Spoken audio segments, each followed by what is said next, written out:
this gender, 50 gender, 60 gender, is 2 genders. I'm sorry. Now, it's almost like as if I'm treading on eggshells even talking about the issue.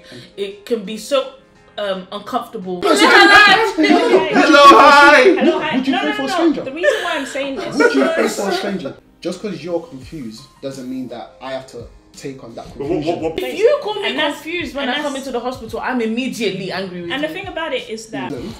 Which is the... No. Basically, I tried, but... I tried to cut you off before. You didn't get me going.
Guys, this episode is called Gender in Society. I've got 3 amazing guests who are burning to talk to us about this. Let's introduce ourselves.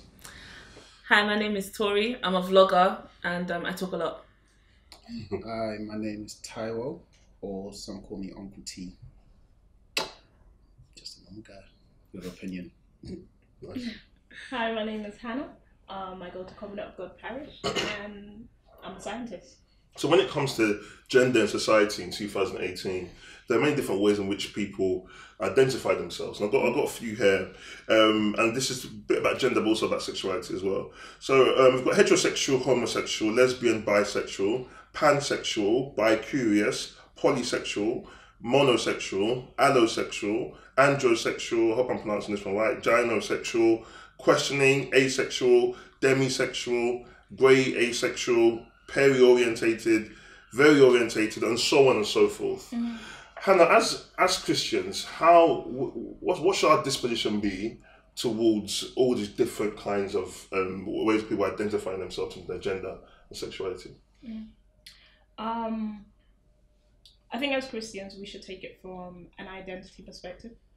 Because I feel like having so many words to describe your sexuality or your gender can be very confusing for some people. And I take it from an identity perspective because I believe every single person, whether you're Christian or you're not Christian, every single person before they came on this earth, they were given a purpose, they were given an identity. And the gender that they were given was in line with the walk that they would walk. When we look at, in the Bible, when we look at the people that were given the priesthood, it was only a man that was given the role of a priest. And that was in their lane. That was what they were given. So I feel like with words, so many words to define one sexuality could be very confusing for people, and it could cause people to drop their God-given identity and pick up something that doesn't even belong to them. So I think as Christians, we should be very attentive, very compassionate, and very patient with certain people, because one thing I found in life is that everything in life is trying to sit on the throne that belongs to God in your life. Like everything is trying to take that throne. If you don't subject it to exactly, everything is trying to take that place. And if you don't know who you are and you read, let's say for example, those categories, naturally your natural instincts will tell you, where do I fit in? Like, which one is my place? Like, I remember I was reading one of the words, and one of the words was like someone that is sometimes attracted to this person or sometimes not. attracted. And I was just thinking, like, do you even need a word for something like that? And I think by creating, and it's the society that we live in, because we want to define everything. Yeah. We want to make sense We of want to take everything. control of it all. We want to take control of everything. But certain things don't need definition. Certain things are just plain and simple. And I think that could easily confuse people. So I think the stance that we need to take as Christians is to understand our identity from a God-given perspective, and to see whether or not anything that comes to challenge it matches up with it, or something that we should just throw away. It's gone.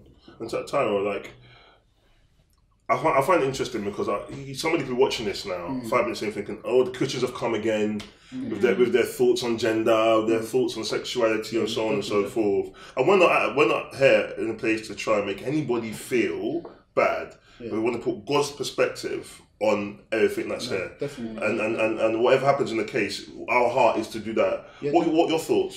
For me, I used to be of the opposing view, like, as in, it's wrong, it's this, it's that. But the more I talk to people, the more I, sort of research the word and everything, you have to have a base of premises where you're starting from. So, like, I'm going to start from two things. The Bible talks about love your neighbor as you love yourself. Do you know what I'm saying? So before Anna spoke about identity, which I think is the key word.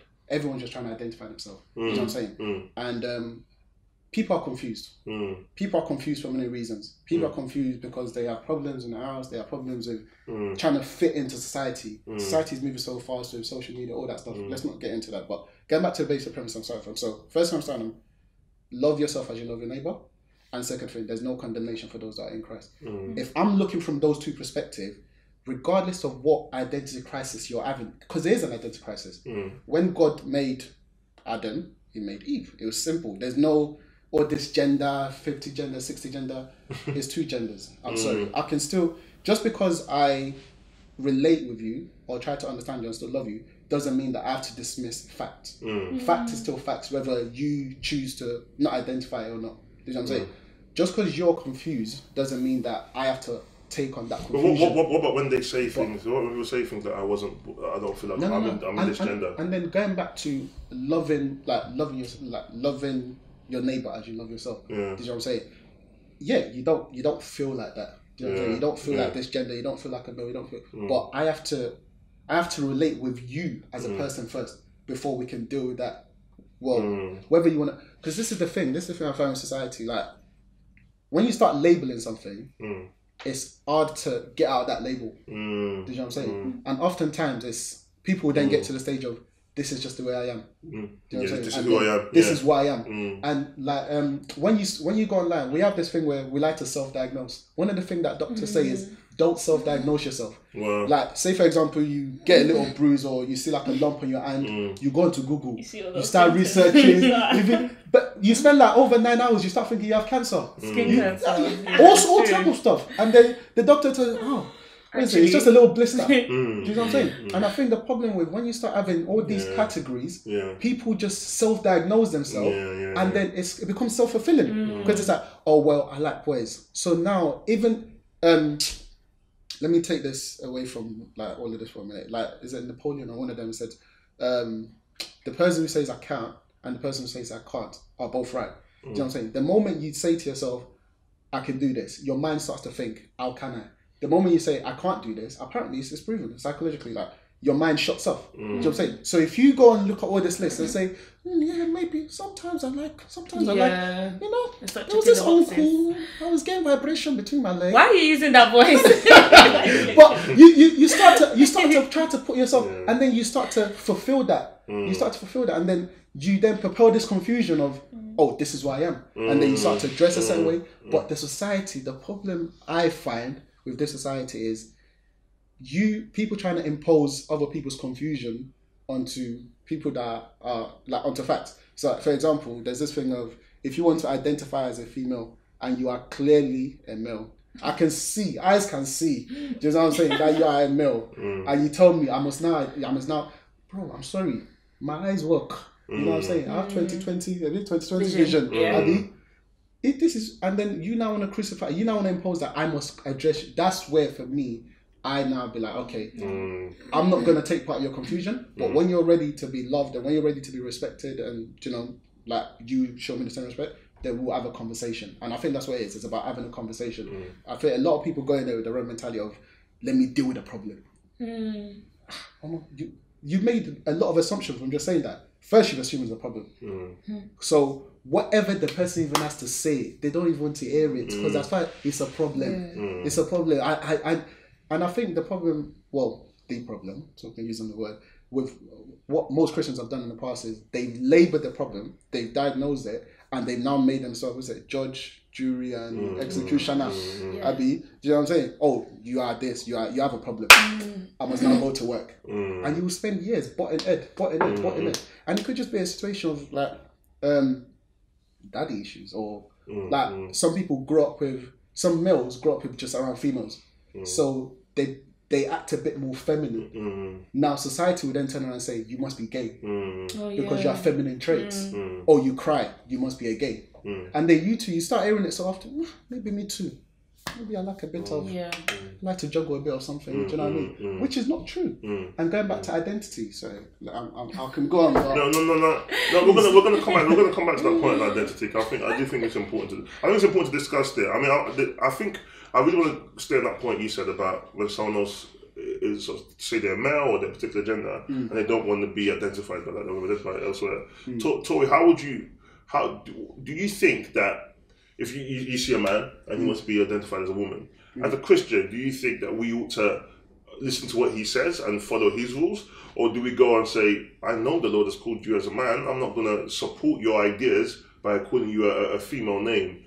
Where do you think we should stand as Christians? I think we need to come in with a bit more understanding that if someone is clearly going through something that appears as confusion to us, then we should go in like, okay, do you know what? Maybe don't strengthen the mentality, but don't come at them with war. Like, okay, we need to strip you of this. Because I've seen that. I've seen that too many times, and people just kind of shut down, and immediately they paint you all as all those church people. Christians are like this. I don't even mix with them because they think that there's something wrong with me. If there's a Nigerian proverb that says the person that's gonna catch a mad person, you have to also start thinking like a mad person. You too, you need to understand how a mad person is thinking. And I'm not calling I'm not calling confused people mad. Yeah, I'm not calling confused people mad. You see, this is the problem now. It's almost like as if I'm treading on eggshells even talking about the issue. It can be so uncomfortable because already as a Christian, they're already looking at you like, well, they're against us. So anything that you say, they're picking up and they're just like, no, you see, I can see that she's against us. She's not on our team. So because they've now come together as one team, I feel like they've come together as one team because they see everybody is against them like it's a war. So you should not come against them like it's a war, because immediately they're gonna unite with their team and say, no, you're the ops. You're the enemy. You're the enemy, and we need to shut you down. And that's what's happening in society nowadays. Don't come at them like you are the ops. And I'm not saying we should strengthen this mentality. If you don't agree with it, you don't necessarily need to strengthen it. If a bank robber comes into the bank and says they want to steal everybody's cash, you see a gun in his hand, you're not going to come at him and be like, put that gun down. No, this is my money. You're not stealing my money. Someone crazy may do that. But usually society everyone will drop on the floor and just gently take the money and go, I care about my life. So I think if that's what you'll do, if it's someone with a little bit of power, why are you changing your ways because it's someone who maybe comes across without the power to shut you down? And also, she said something interesting, that it has become a situation where we're threading on eggshell. Because I'm saying, using the wrong pronoun, saying they, if you want to be classified as they and I called you a why would you be classified as they? This is the thing. So if you're non-binary is, I don't want to identify as a male, I don't want to identify as a female, so I want to identify as a they. Now, that comes with its own complication. Because what happens is, you're now asking that the social standard be changed for a minority of people. Do you know what I'm saying? And this is what's happening today. You get people that are like, there's a teacher apparently called a transgender. So there's transgender, transsexual, and transvest or something like that. And basically the whole idea of it is some of them have gone through the whole the whole process organ and everything change, and some of them is just like they just choose to dress a certain way. So it's so confusing. The confusion is very apparent, but it has become thread on eggshell. Do you know what I'm saying? But the problem is we need to just tell them, listen, if I start calling you they, and then it's just you, singular, the next person that doesn't understand what's going on, they might think my English is bad. That's what I'm trying to say. And like, where do you draw the line? That's the problem. Where do you actually say, okay, enough is enough? And for me, it's a thing of going back to what I was saying is, I'm going to love you like I love myself, so I'm not going to disrespect you. But equally, I'm not going to entertain. So you wouldn't do it. You wouldn't call the person they or he. I would address you as if I can see in my eyes, like, because you have very, like, say you have a beard, for example, which that one is a thing, like, because some females do grow strong beard.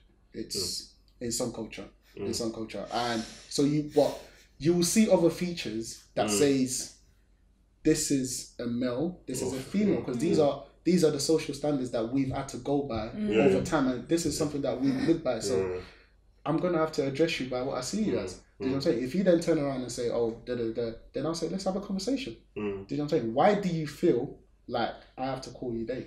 Why do you feel like I have to address you? Because even there's this thing now where they don't even call it what you're born as no more. It's now what you're assigned as from birth. So what are you happy for us to address you as? Are you female? Are you male? Would you rather not declare? Yeah. So like as in when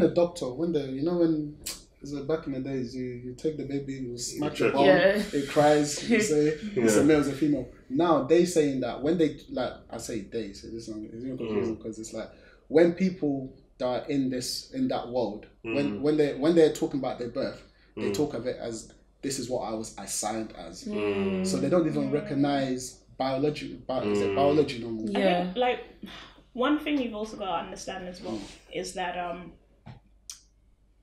a Christian's assignment is different from a non-Christian's assignment. Definitely, 100%. My assignment, naturally, I see it as given by God. Yeah. A non-Christian's assignment is given at birth. Is what my parents gave me, is what this person gave me, is what I read on the internet or anything like that. They assign it to themselves.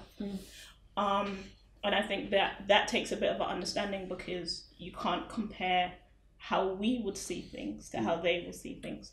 Another thing that I would say as well is that concerning your question of actually how do you address someone, I actually don't think it's my business, because as I said, like, your gender is to do with your identity. I don't have the power to give you your identity. If you come to me, I will come to you and I'll tell you, okay, my name is Hannah.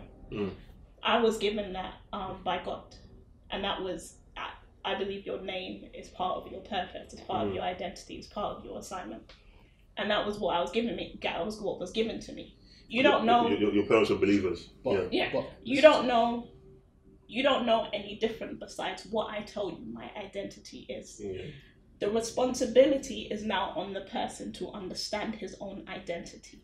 So why I say okay, if someone says he's a he, and I can evidently see the person's a she, I would actually I wouldn't mind calling that person a he. I wouldn't mind calling that person that, because that's how he defines his identity. It doesn't necessarily make sense to me, and I don't necessarily agree with it, but it's the onus on that person to understand their own identity, whether that person actually believes in God and his identity is from God, or whether or not, as I said, the person has another sort of stance.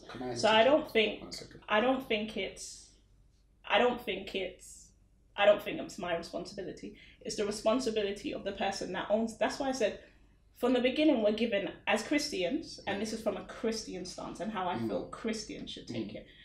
From the beginning, we're given an identity, and everything in this world is trying to take that thing off us. So we need to protect what is ours, because when you consider someone like Abraham, and someone like Abraham, it was no mistake how his name was changed from Abram to Abraham. And you notice at the point that his name was changed to Abraham, that was the point that God was just like, I'm going to make your name great. You're going to be the father of many nations, which means that the name he had previously wasn't in line with his purpose. And that's another issue that I have, and that's the issue that as Christians we should have with why we should take identity so seriously, because if you choose to change your identity when you're on this earth, it's going to affect your whole purpose. My main point really, the identity of the person is onus on the person.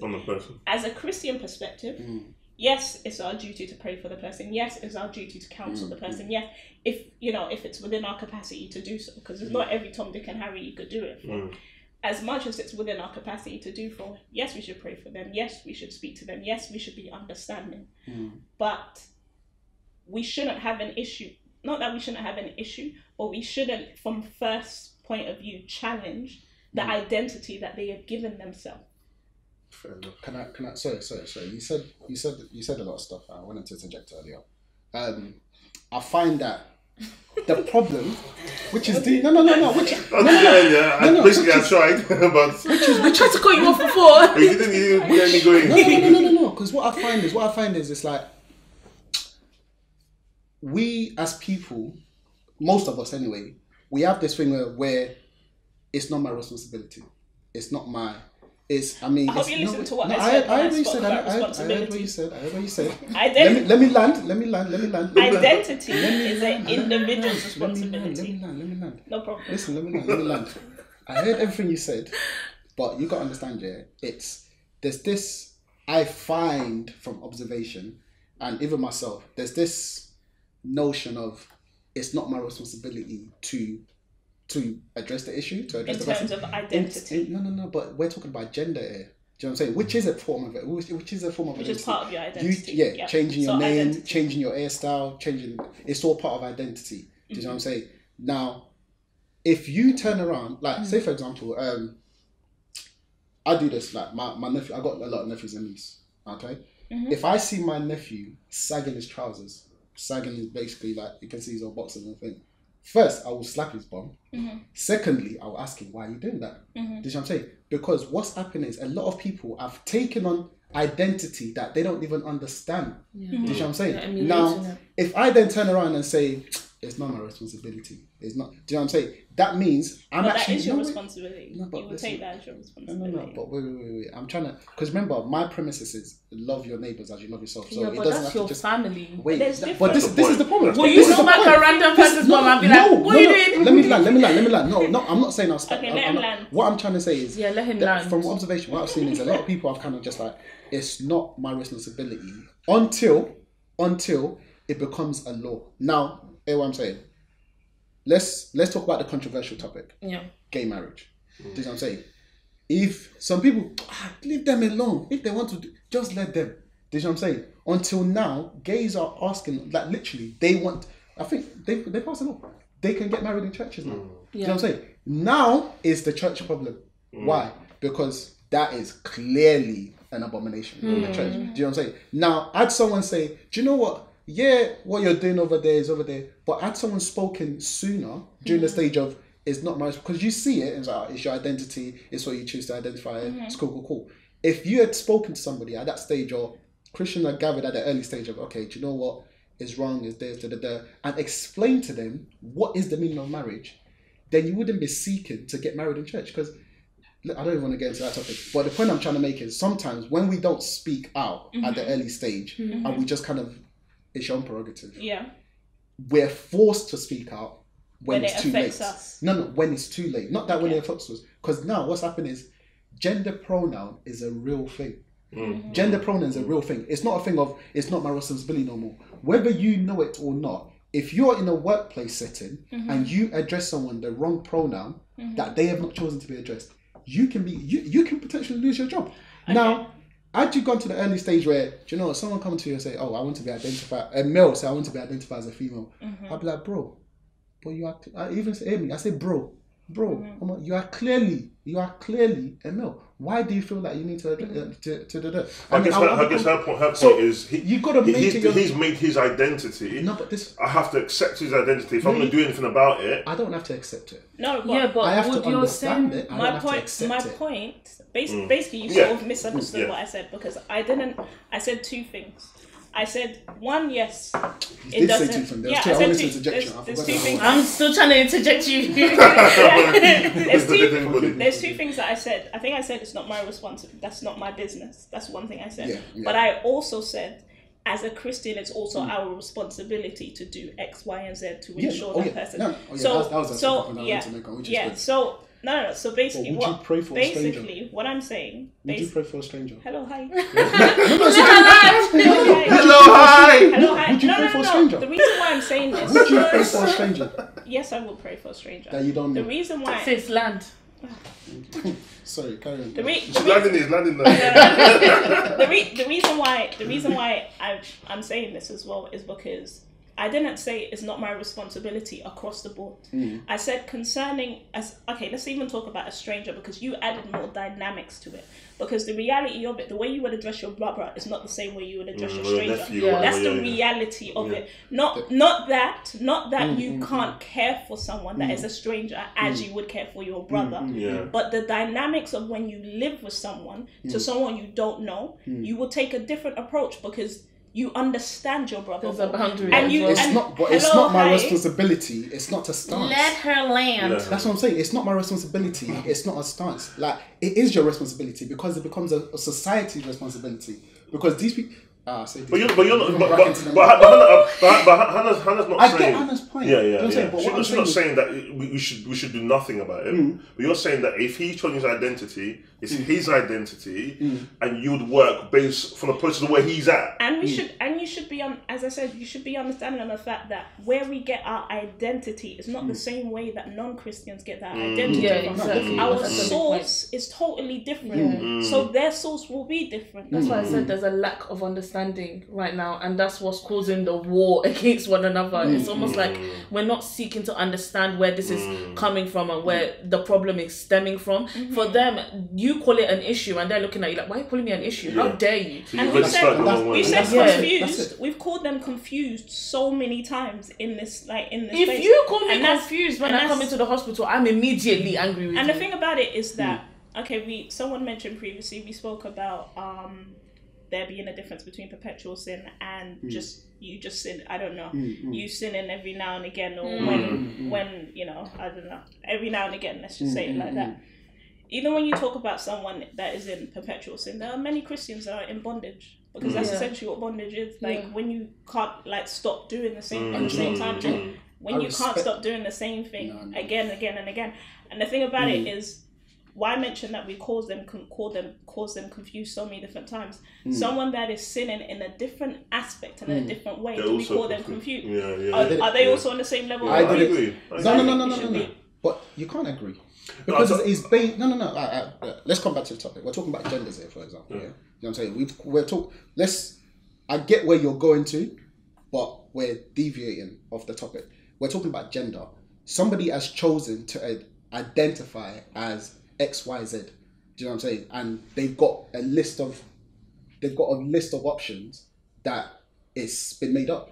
It's clearly been made up. You're either male or you're female. Do you know what I'm saying? Now, you come to me and say, like I was saying earlier, I was talking about non-binary. I've chosen not to identify as a male. I'm just identified as this. And then you get some people that will use the argument of intersex. Intersex is basically people that are born with both genital. Now, that it could be something like you have a micro penis or you have a massive clitoris. Which adds a bit more dynamics to it. And what you have to understand is there are people like this in society.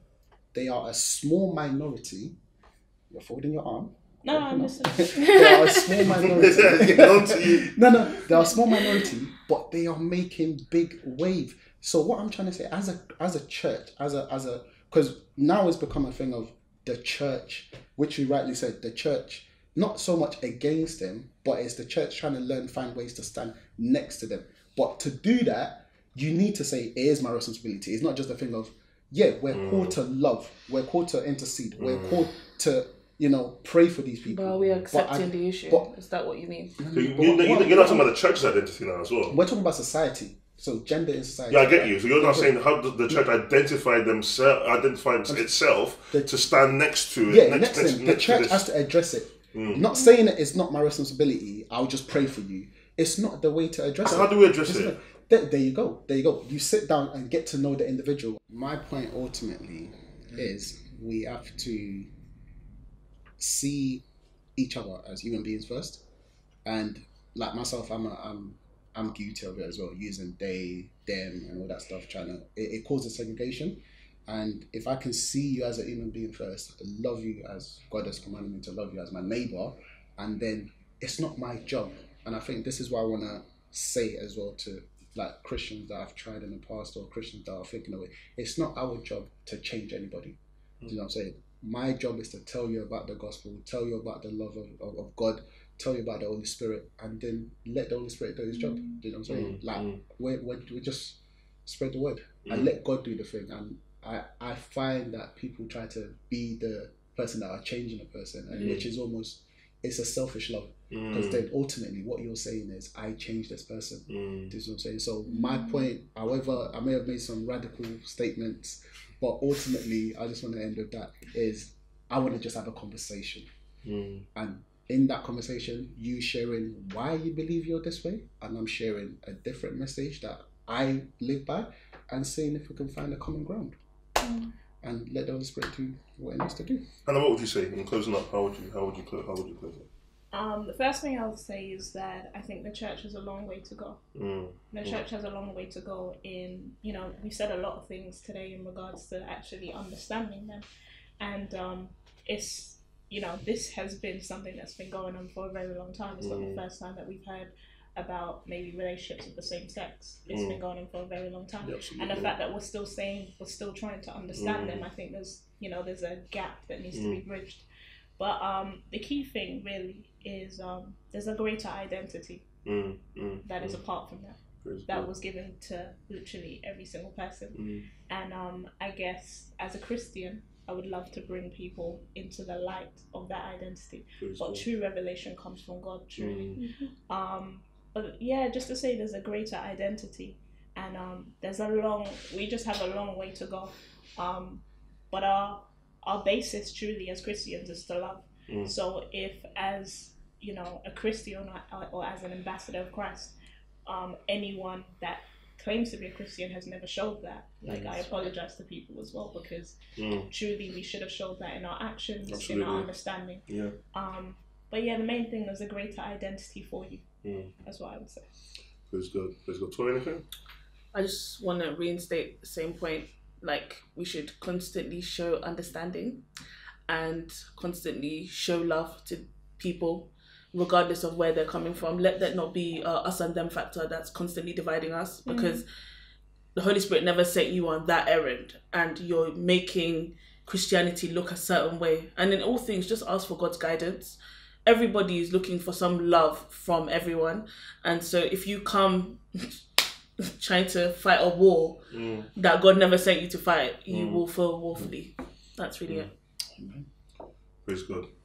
So guys, I'll take us to the end of the show, and we are going to do so many more shows on this particular topic. It is going to develop. There will be a part B and so on and so forth. But the main thing we want you to know is that no matter where you stand on this, no matter where you are on the spectrum, no matter where you are in terms of you're a Christian and you're looking at how to approach this topic, or you're somebody yourself, in some ways you're not too sure exactly what your identity is, that there is a greater identity in Christ Jesus. And everybody on this table is sure of that, and that they have assurance of that identity, and we can tell you that is greater than any other thing the world has to say, any other category the world puts you into. And we pray that as you watch this, and as you watch more, you'll be blessed, and God will truly bring full healing.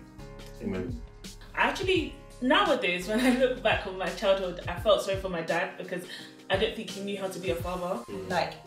And if it was a man that was soft, I'd be nice to you, because there's no aggression here. I don't feel intimidated. If it was a man that had some kind of authority, it was like, I don't like you. I don't know, I feel like I've not ever really had a relationship with my dad. I wanted to have a relationship with my dad, and I just felt I don't think my dad knew how to do relationships. This time last year, I could have an hour-long conversation with my dad. Starting from, I hear you, to back, but I literally had to message my auntie and go, auntie, I just laughed with my dad. Whoa.